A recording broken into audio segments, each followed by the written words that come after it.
Hindi ko rin natapos. Good pero okay lang. At resulta.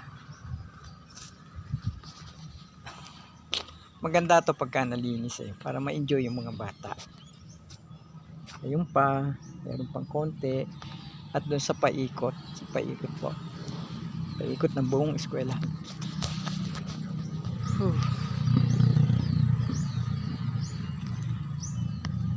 Pagod pero masakit ang katawan, masakit ang likod, pero pag nakikita ko yung resulta, nakakagaan ng loob. So yung effort mo sulit. At pati dun sa labas, nakita mo malinis, lalabas hanggang sa likod.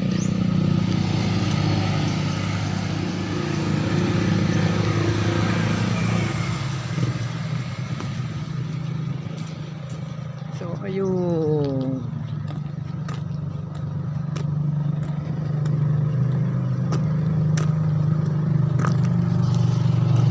Pawalisin lang po yan. Pagka nawalis na yan, malinis na.